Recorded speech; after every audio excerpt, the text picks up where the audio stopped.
बहुत खुशी की बात है कि ये हर तरह की सर्विसेज लोगों को मुफ्त में फ़राहम कर रहे हैं। मैं मुबारकबाद पेश करता हूँ इनके सरबराह को और उनकी टीम को कि इतनी मुश्किल सूरत हाल में इन चैलेंजेस के सामना करते हैं और इतनी मेहनत और लगन के साथ ये काम करते हैं।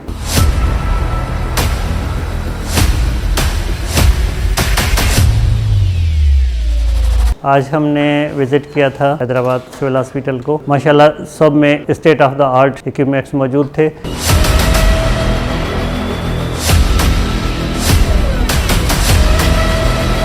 अल्हम्दुलिल्लाह हमने पहले से बहुत बेहतरीन पाया। ये नसीब है उन गरीब लोगों का जिन लोगों के किस्मत में ये एडमिनिस्ट्रेशन आई है और उन्होंने बहुत सारी तब्दीली लाए हैं। खुसूसन सत्तार साहब जो शुरू से मैं इनको जानता हूँ, जिस दिल लगी के साथ इन्होंने ये पैसे मंजूर करवाए और यहाँ बिल्डिंगें बनवाई, इदारे बनाए, ये बहुत ज़बरदस्त अचीवमेंट है।